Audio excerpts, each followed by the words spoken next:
myself. They came in, grabbed him without a warrant, took him to a mental institution.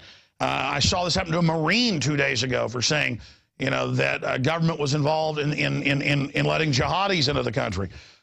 This is the new authoritarianism where they basically use different psychological policies like the old Soviet Union to go after people. So here's the headline at INFOWARS.com that links over to HomelandSecurityUS.com, our guest site. Thought police kidnapped talk show host. That was my headline. They had a different headline over at the Northeast Intelligence Network that they were targeting him also because he said that he was a Christian. We're going to be going over all of that. We're going to get into FOIA documents that we've talked about the last few days. I want to get Doug's take on that. DHS monitored opposition to See Something, Say Something program.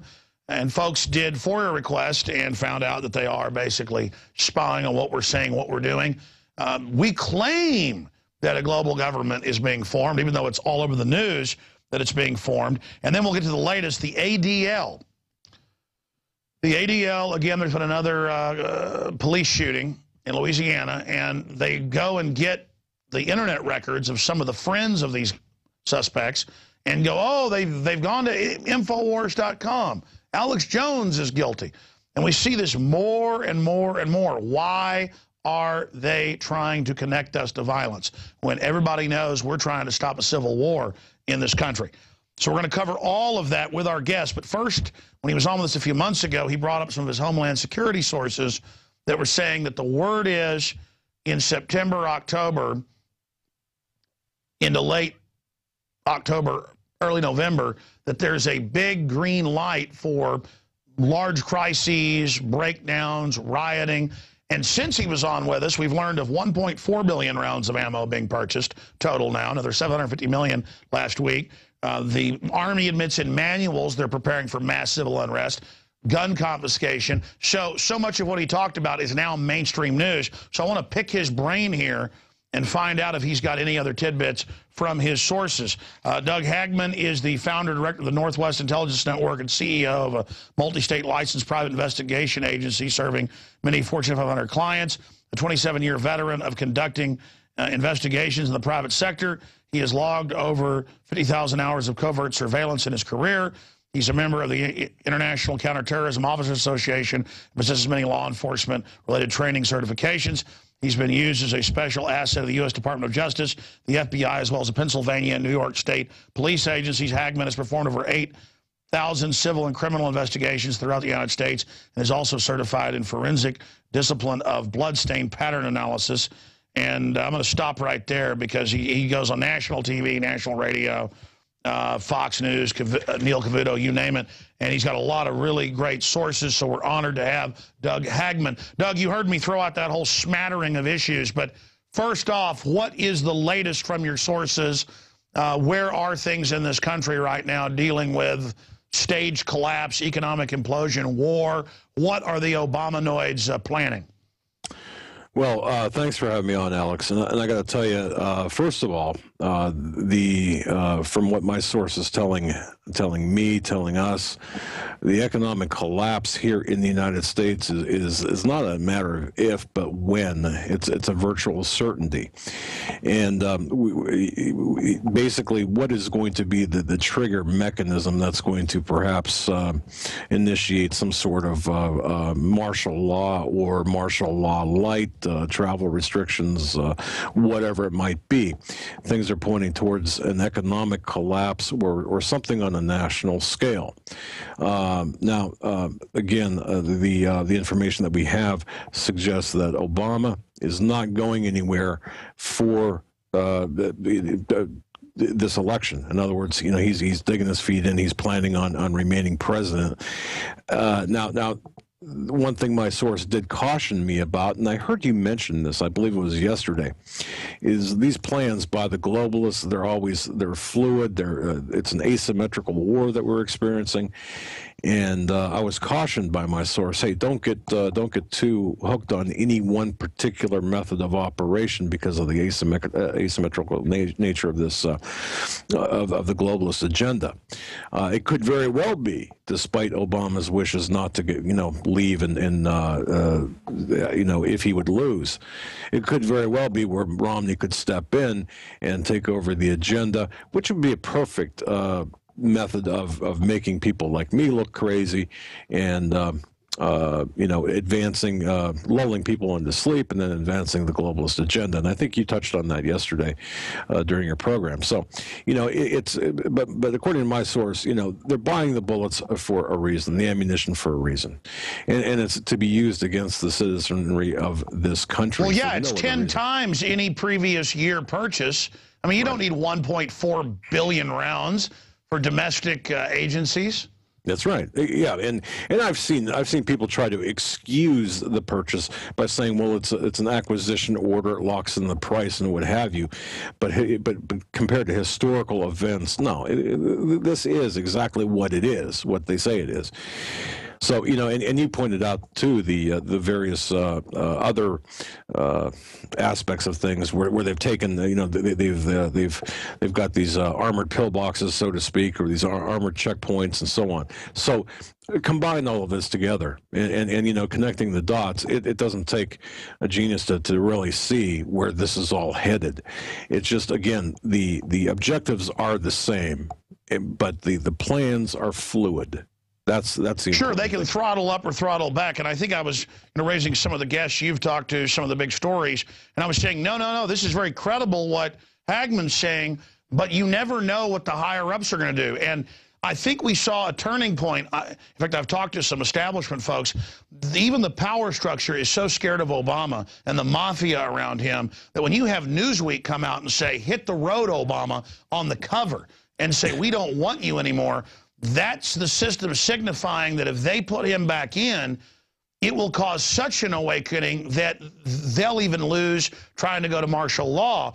But if they try to keep the gains they've gotten with Romney, who gives us different rhetoric, then they can move forward, but albeit slower. But I was pointing out that itself is a victory, to realize that everything they've tried to do is basically blowing up in their face. But I mean, since you were on a few months ago talking about your source, we have similar sources. It's all come out in triplicate that what you were saying was true. I mean, talk about some of that, not just the pillboxes, the bullets, but what about all these Army manuals on their own sites with re-education camps and gun confiscation and telling local police, get ready for war? Yeah, that's my next question for you. What are your police and military sources saying? Because I know you've broken a lot of big stories over the years with your contacts. You probably have more than I because you really focus on that area mainly. Because they're telling them, get ready for IED attacks. They're telling them you will fight the conservatives and libertarians. They're telling them the new terror threat is the American people. That's now gone out in the open, not just in covert documents that we were seeing years ago. What's going on there? Are they trying to start a civil war? Well, yeah, and I think that we're seeing this in a number of different levels. First of all, you're seeing the federalization of the municipal police departments, the paramilitary influence of the municipal police departments. I've talked to police officers who've said, look, they're giving us money, they're giving us funding, that they, being the federal government, to buy these armored personnel vehicles, these various high-caliber weapons. But the catch is, they're going to, we, as a police force, are going to be under their command, and that's a fact that's sweeping the country right now. And there is a preparation. There are preparations for civil unrest, and you've reported on the as I have on the urban training exercises. Look, there's no reason, and people have to understand, there's no reason for people, for police departments or for the military in particular, to train in an urban area, an urban setting, anywhere in the United States. They're training our military overseas to kick in doors when they don't even kick in doors in Afghanistan. So all of this together, again, look, it's all coming together. It's pure acclamation. I mean, they're doing urban warfare drills everywhere and now admitting it's for America. The Secretary of the Army 2 months ago in the CFR said, we want troops in every city. Right. Yeah. So they're getting ready for the people to say no to a tyrannical government. Exactly, and there was this big, the big push for this is all conspiracy. Well, it's pretty hard to argue your point that this is a conspiracy when you're standing 5 feet away from a military vehicle parked on an American street. So now we're seeing this, as you say, the acclamation, or we're seeing this intentional conditioning of the American public to get used to seeing military on the street, to get used to seeing this paramilitary. I mean, look, you drive through New York City, as we've done, we do quite frequently. It looks like the Army is there. They've got the weaponry, it's crazy to see this. So, all of this together, and you brought up a good point too, about the civil unrest, and right now what the agenda is to blame people like you and people like me with fomenting this chaos. Because my source told me initially back in May, look, there's going to be chaos. There's going to be social chaos. There's going to be they're going to exploit the racial divide. They're going to exploit the economic divide and so on. But they're also going to be blaming people like you and like me for things such as talking on the radio and encouraging a revolution, encouraging violence. Well, you said that at the time, and now, even though we say the opposite, that whoever shoots first loses, they just keep saying that, no. Talk radio in general, they tried to say, caused the climate for the shooting in Colorado. I mean, that's ridiculous.